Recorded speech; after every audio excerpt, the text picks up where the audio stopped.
So I hear you wanted to hear the truth. Truth about an alien. I can tell you what we know about this alien. This alien runs an interdimensional machine head. What that means is that there is a machine inside your body reading your thoughts, sometimes controlling what you do.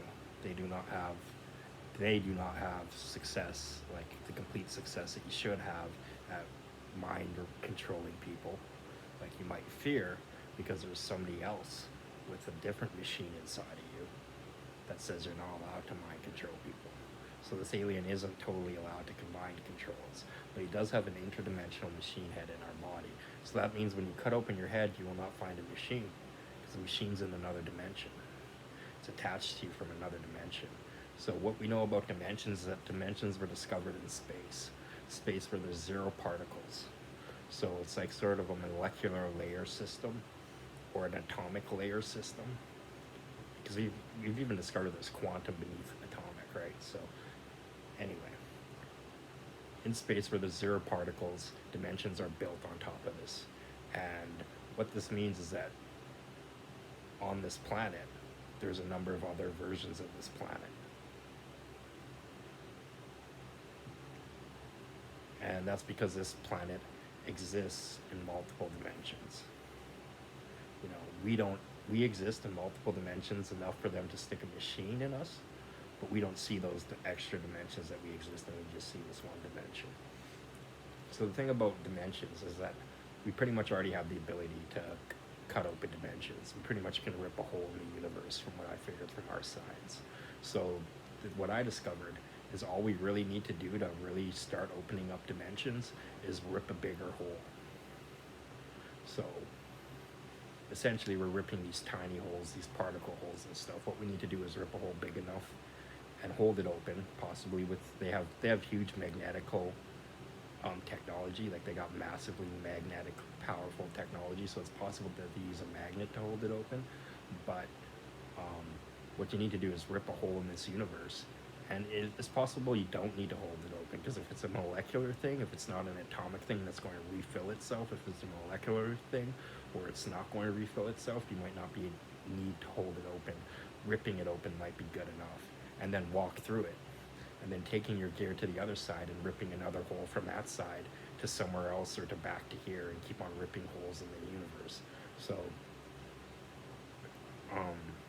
this is how you're going to uncover all the dimensions, is by coming up with unique ways to rip these bigger holes in the universe, walk through them, and then rip a hole there. You know what I mean? And the thing what's interesting is when we discover dimensions, what you're going to realize is, like, in space, they don't run low on materials.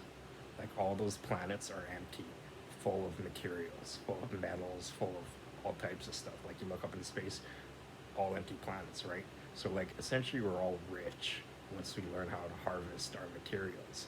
But with dimensions, we don't even have to travel through space. We can just travel through dimensions and grab different types of metals and different types of materials. There's different types of vegetations, there's different types of life. They might even introduce you to a different type of society if you crack dimensions. Because that's what they got. They got a multiverse going on with multiple societies. And it's even possible to get into the multiverse from this society, from our side of things. Like, if you're good, if you're a hero or whatever, you'll get into their hero club and be allowed to go have sex with people in other dimensions, like from different societies altogether. It's like a different planet, except it's on this planet. That's what it's like. It's like a completely different planet, except it's on this planet. So it's like totally wicked that way. And that's the thing about this universe. Not only is there this universe, but there's all the dimensions. So not only is there all these planets, but all these planets have dimensions and different planets within the same planet. So it's like much bigger than it even, it's already huge, right? It's already excessively huge. It's much bigger than that. So that's the thing about, that's what we discovered about this alien, is that there's a farmer with dinosaurs. This guy actually has the dinosaurs, and he planted us here, is what the rumor is. He planted us here. This alien with the multiple dimensions, though, let's be honest, he breeds us. He breeds us, but he didn't plant us. So there's somebody else breeding us too. the guy that planted us is also breeding us, but this alien is also trying to breed us. And anyway, that's why I tell you to turn off your breeding, because the farmer that planted us here will turn off your breeding. This other alien might not. You might be a dick and still play with your dick. That's one thing that we know about these guys in the Hero Club, is that they actually like playing with their sticks in the dicks that they stuck in our dicks with their dimensional machine head. Yeah. And they actually like hurting people and playing jokes and doing disgusting things to people behind our back and stuff. But we press charges. We press charges on them, and when we get to our fair court, because there's a fair court headed this way. Like I said, there's a guy with a machine and us saying that you're not allowed to, you know, brainwash people. And that's why the alien doesn't play brainwash games with us all the time. They're only partial brainwash games, and to the certain degree that he has an effect and so forth with his machine head. So the machine head is not the biggest deal because you'll never discover it. But the thing about dimensions too is the healthcare. You can now, like, if you cut open dimension and get back into this dimension, you can enter somebody's head without ever cutting it open. You know, say that you had like an aneurysm in your head, the doctor could go into your head, get rid of the aneurysm through the dimensions, and then just cut into this dimension where he needs to and take it out through a different dimension. You know what I mean? It's like you can go interphysical. It's a great way to manufacture things too.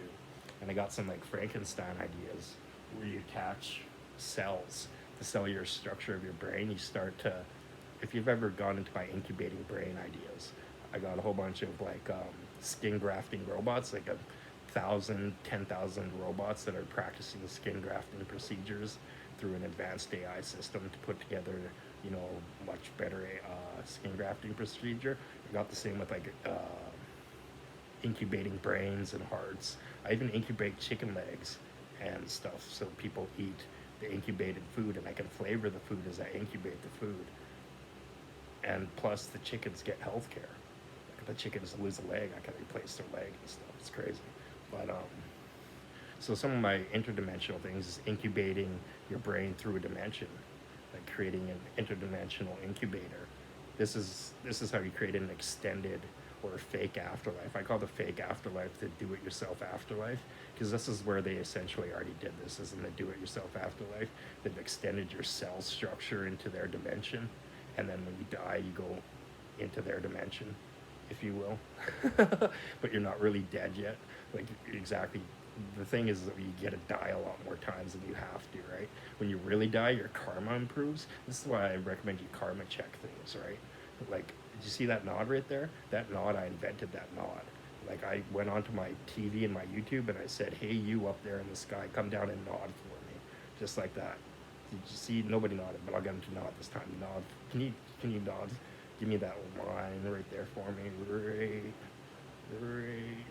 there. There it was. See, that was a dimensional machine head doing that. But, so, oh, their spaceship. I discovered their spaceship. Figured out their spaceship after my slipstream joined. Apparently their spaceship is very similar. It's a slipstream spaceship. So basically you have particles, right? And when you charge these particles, they get attracted to a slipstream in space. So I had these reflectors, like for my laser beam to superpower a laser. Like I thought, if I reflect the luminosity off a supercharged panel, that I'll attract even more luminosity into it at every reflection. So I supercharge these panels to find something that attracts to luminosity. This is the same thing. These particles attract to a slipstream. And so what you do is you encapsulate these particles, and then when you charge them up, it takes the whole spaceship with it. And they just, that's how they travel through space at like the speed of light and stuff. So the way you find these slipstreams in space, though, is you take supercharged particles and you see where they go. You supercharge them, you let them go into interdimensional space, and you see where they go, and they're going to go to where the slipstream is, right? Now, the thing about what they use is they use gas.